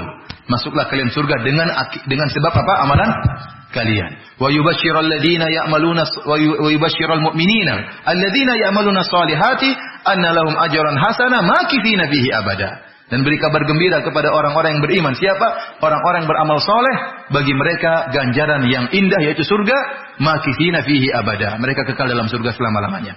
Artinya apa? Sudah perkara yang ma'ruf bahwasanya surga, amal soleh merupakan sebab untuk apa? Masuk surga. Bahkan bukan cuma sebab untuk masuk surga, bahkan sebab sebagai barometer bagi Allah untuk menentukan derajat orang di surga. Walikullin darajatum mimma amilu. Bagi masing-masing derajat sesuai dengan amalan yang mereka lakukan. Allah Maha Adil. Allah tidak akan samakan antara orang yang salat malam dengan orang yang tidak salat malam. Allah tidak akan samakan orang yang rajin bersedekah dengan orang yang tidak bersedekah. Allah tidak akan samakan. Kalau sama-sama masuk surga, maka tingkatannya apa? Berbeda. Apa yang membuat Allah menjadikan surga mereka berbeda? Karena apa? Amalan. Ini jelas. Dan metode tafsir yang benar. Kalau ada, jadi Allah menurunkan ada ayat-ayat yang muhkam, ada ayat yang mutasyabihat. Dalam surat Al-Imran Allah berfirman, "Huwallazi anzala 'alaikal kitaba minhu ayatun muhkamatun hunna ummul kitab wa ukharu mutasyabihat." Dialah Allah yang telah menurunkan kepada engkau Al-Qur'an. Di antaranya ada ayat-ayat yang jelas, yang muhkam, wa ukharu mutasyabihat. Dan di antaranya ada ayat-ayat yang kurang jelas. Yang muhkam ini yang jelas maknanya tidak bisa ditarik ulur, jelas maknanya demikian. Orang lihat di zahirnya sudah mengerti. Adapun yang mutasyabihat maknanya ambigu, bisa tarik ulur. Orang bisa menafsirkan dengan seenak dia. Maka metode tafsir yang benar, kalau ada ayat-ayat yang kurang jelas, dan ini jarang, kita kembalikan kepada ayat-ayat yang jelas.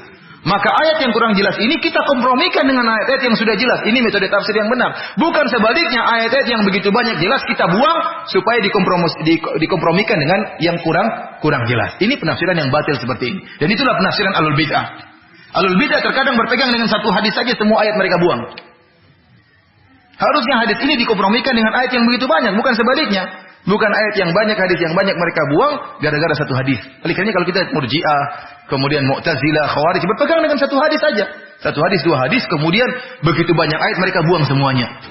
Ini cara penafsiran yang keliru. Ini cara penafsiran Ahlul Zayd. Kata Allah Subhanahu wa taala, "Fa ammal ladzina fi qulubihim zaygun fayattabi'una ma tashabaha min."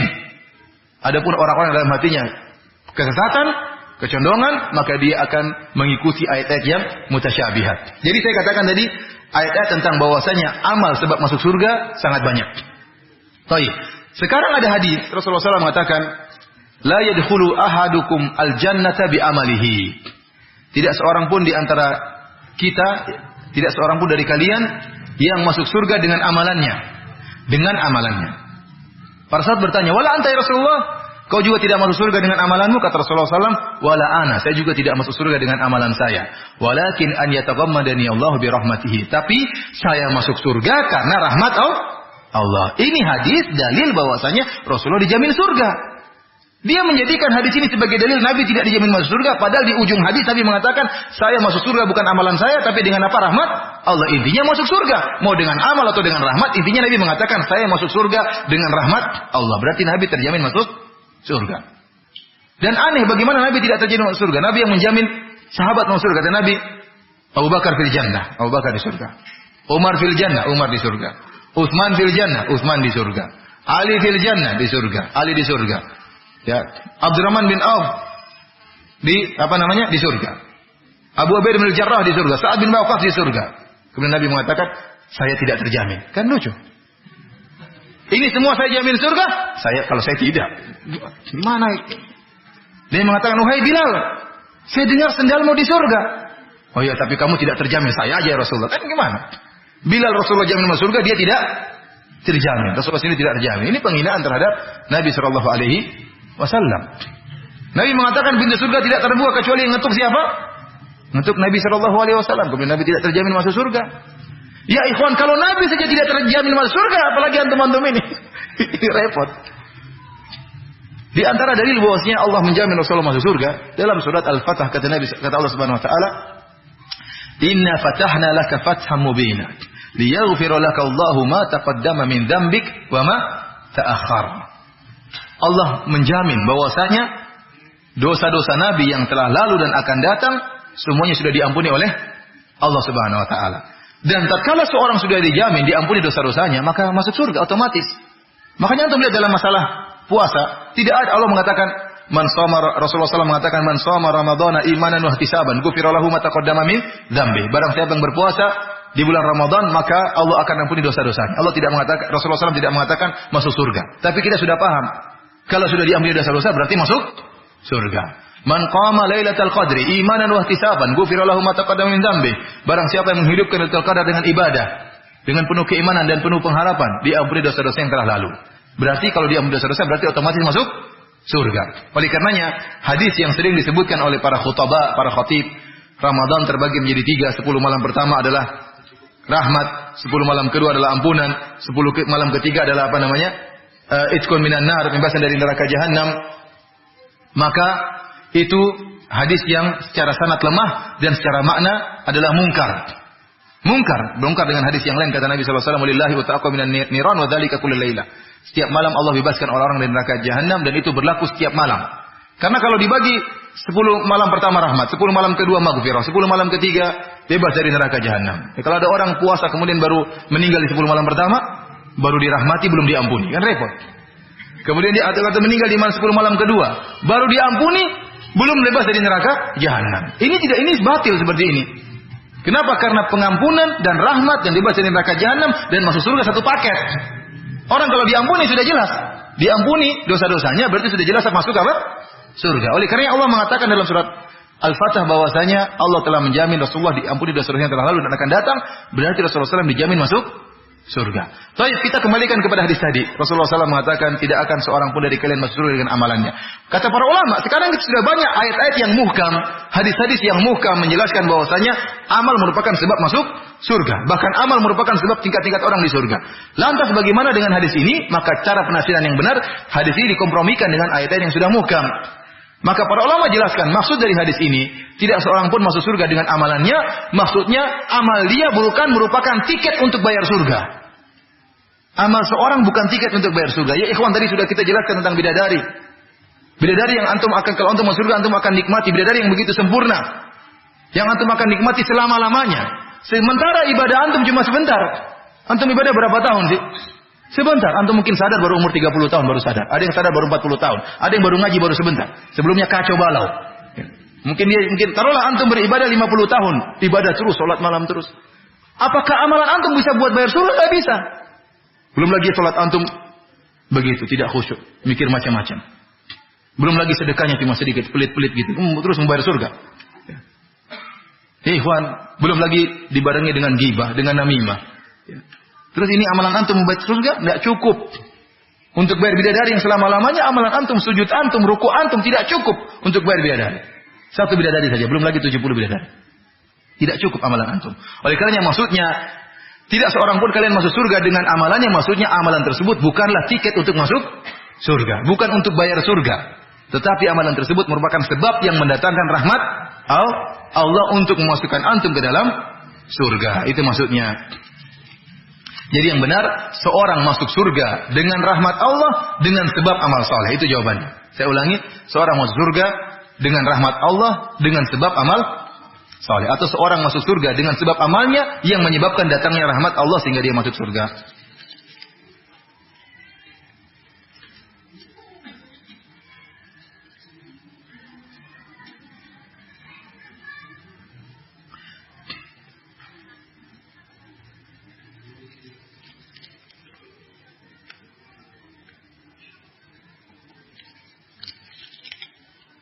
Pertanyaan berikutnya, mohon penjelasan apakah kita menginginkan kehidupan dunia apabila kita menginginkan kehidupan dunia yang lebih baik daripada sekarang secara ekonomi?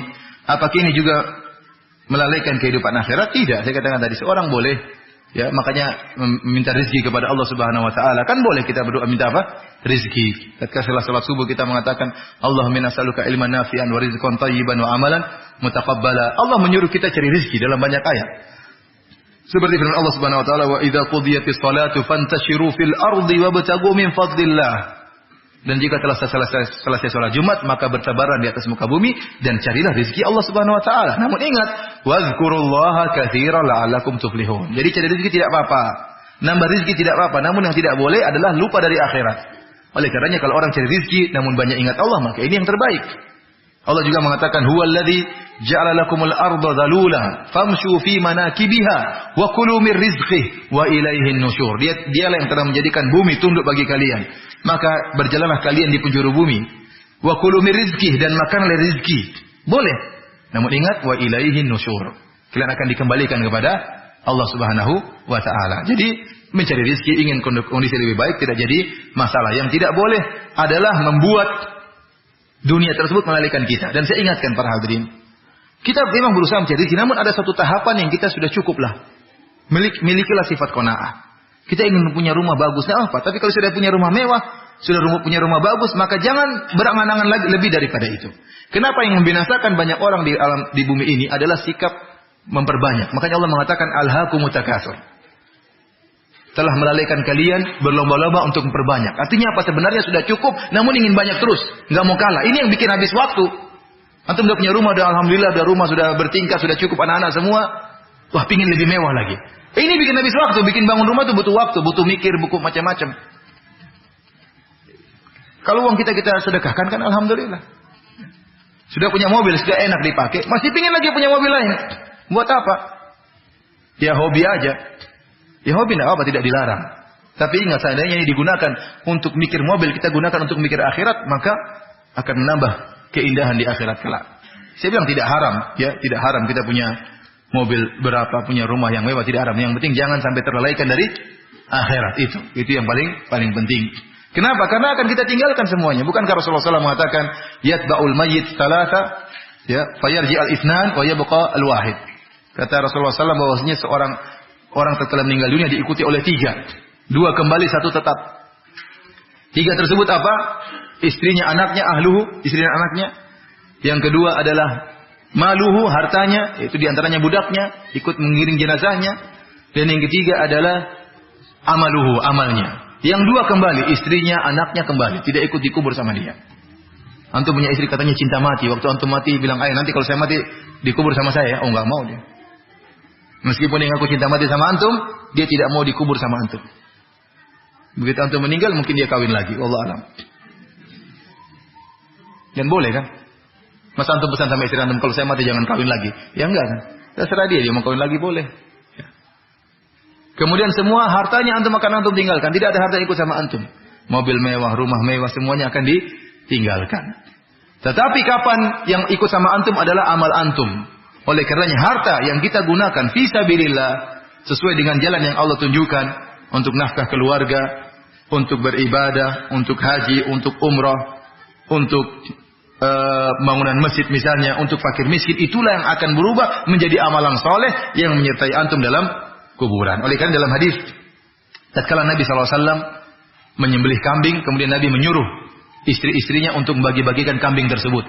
Setelah dibagi-bagikan, Nabi bertanya kepada Aisyah, "Ma baqiya minha?" Apa yang tersisa dari kambing tersebut? Maka Aisyah mengatakan, ya, "Ma baqiya minha illa katifaha." Illa katifuha. Tidak ada yang tersisa dari kambing tersebut, semuanya sudah dibagi ya Rasulullah. Yang tersisa cuma pundak kambing belum dibagi.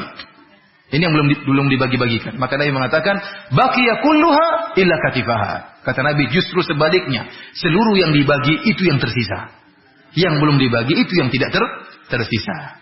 Ini ajaran dari Nabi SAW. Apa yang kita infakkan ya di jalan Allah, itulah yang tersisa bagi kita, jadi amal soleh kita dan akan membela kita di akhirat. Dan apa yang tidak kita bagi-bagi, yang tidak kita gunakan di jalan Allah, maka itu akan menjadi bumerang bagi kita di akhirat. Allah a'lam bishawab. Ada yang mau tanya langsung?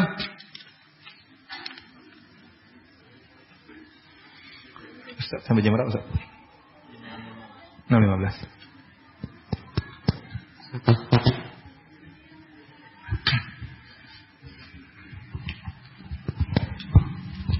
Assalamualaikum Ustaz. Waalaikumsalam.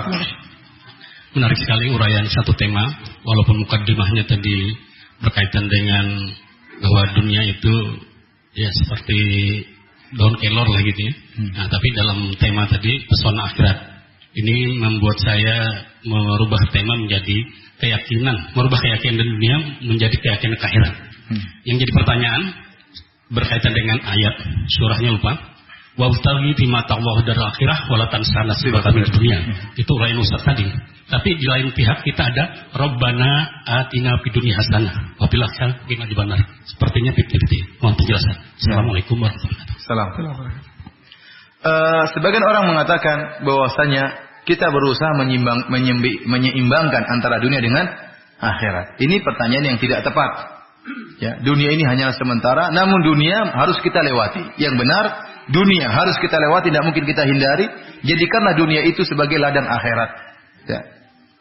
Dan 50-50 terus baginya juga bagaimana? Maksudnya secara waktu atau secara apa? Atau secara duit? Saya punya gaji 1.500.000 untuk masjid, 500 buat istri. Maksudnya begitu? Susah juga kita membagi 50-50 ini. Oleh karena ini pendapat yang keliru. Maksudnya adalah kita minta kebaikan di dunia, yaitu kebaikan yang mendatangkan keberkahan, yang tidak melupakan kita dari akhirat. Ya. Jadi dunia itu sebenarnya tidak tercela dari zatnya. Ini sebagaimana penjelasan Ibnu Rajab Al-Hambali. Dunia tidak tercela dari zatnya. Tapi dunia itu tercela dari para pelaku dunia tersebut. Kenapa? Karena orang-orang tinggal di dunia lalai dari akhirat, maka mereka tercela. Tetapi tatkala dunia tidak melalaikan dia dari akhirat, maka tidak tercela. Silakan dicari. Begitu banyak dalil akan kemuliaan orang yang kaya. Namun orang kaya tersebut tidak lupa dengan akhirat. Lihat kata Nabi SAW, la hasada illa istitnatain. Tidak ada hasad kecuali kepada dua orang. Rajulun atahullahu malan. Allah, orang yang pertama, orang berikan dia harta. Ya, maka dia pun menghabiskan hartanya di jalan Allah. Ini orang yang pantas untuk kita cemburui. Yang kedua, rajulun atahullahu al-hikmah wa huwa yaqdi biha wa yu'allimuha. Yaitu seorang yang diberikan ilmu, maka dia berhukum dengan ilmu dan dia mengajarkan ilmu tersebut. Ya. Ini dua orang yang berhak kita apalagi kalau ada kerjasama di antara dua ini, antara ustadz dengan orang kaya, maka ini yang terbaik untuk dakwah. Oleh karenanya, terkadang saya katakan, terkadang para dai cemburu dengan orang-orang yang memiliki harta. Kenapa? Saya katakan kenapa? Terkadang, misalnya ada seorang dai ingin berdakwah di kampung, dia datang ke semua orang kaya. Aduh, saya tidak ada duit mau ke kampung itu. Ya udah, ini ambil duit, buat naik pesawat, buat gajimu selama sebulan, buat bagi-bagi sama penduduk kampung. Akhirnya dia pun pergi berdakwah. Tatkala sampai dia berdakwah di sana, dicaci maki sama penduduk kampung, diomelin, dimacik kata-katain, ya. Sementara yang punya duit santai-santai di rumah sama istrinya. Dia dapat pahala, yang kasih duit juga dapat pahala. Yang sana setengah mati dimarah-marahin, yang punya duit santai-santai, ya enggak? Pahalanya sama enggak? Sama-sama ada pahala. Kalau enggak ada duit dia enggak bisa dakwah. Iya atau tidak? Terkadang makanya enak aja dia dikasih duit, dia yang dapat pahala, kita yang setengah mati, tapi dapat pahala juga. Oleh karenanya, kenapa Rasulullah SAW tatkala pertama di awal dakwah Allah beri taufik dia menikah dengan janda yang kaya, Khadijah, karena butuh apa? Dakwah itu butuh dana. Demikian juga kenapa Nabi SAW sahabat pertama masuk Islam Abu Bakar. Abu Bakar orang kaya. Kenapa? Tapi itu butuh duit untuk membebaskan budak-budak yang miskin-miskin. Butuh duit, dakwah ini butuh dana. Makanya Nabi mengatakan tidak ada kecemburuan kecuali kepada dua orang. Dari sini kita tahu bahwasanya dunia itu tidak tercela secara zatnya. Kalau orang punya harta kaya namun dia orang yang suka dermawan, maka dia mulia. Namun jangan kita bilang istilah harus bagi dua 55%. Rugi bagi dua 50% buat dunia, 50% buat apa? Akhirat. 100% buat akhirat. Yang benar 100% buat akhirat, tapi dunia sarana. Dunia apa? Sarana. Oleh karena Allah mengatakan, "Wabtaghi fima ataqallahu darul akhirah." Carilah akhiratmu, jangan lupa duniamu. Sekarang dibalik sama orang, carilah duniamu, jangan lupa akhiratmu. Beda atau tidak? Beda antara Allah mengatakan carilah akhiratmu, jangan lupa duniamu, dengan carilah duniamu, jangan lupa akhiratmu. Seakan akhirat kalau sempat aja. Tidak benar. Jadi kita katakan dunia ini sarana untuk 100% untuk akhirat. Antum mengurus anak, cari harta, ngurus anak, cari harta, bangun rumah untuk istri anak. Ini juga ladang akhirat. Belikan mobil untuk sarana anak-anak ke sekolah. Ini juga ladang akhirat. Kalau niatkan untuk Allah, maka semuanya menjadi akhirat. Yang benar 100% untuk apa? Akhirat dengan menjadikan dunia sebagai sarana. Namun bukan berarti harus bikin, harus jadi gembel. Enggak ya. Ya, seorang yang berusaha cari rezeki, semakin dia punya rezeki banyak, dia berinfak, maka dia semakin mulia di sisi Allah Subhanahu wa taala. Ada lagi yang tanya?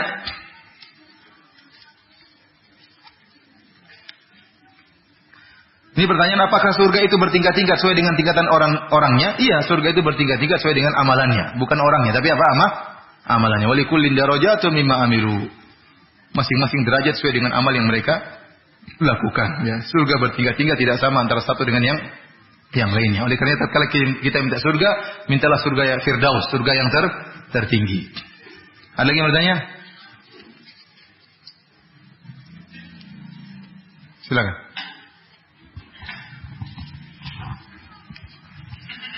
Assalamualaikum Ustaz. Waalaikumsalam. Mungkin titipan pertanyaan dari Akhwat Ustaz. Dari Akhwat? Iya, jadi banyak kita jelaskan masalah kenikmatan surga, salah satunya adalah bidadari Ustaz.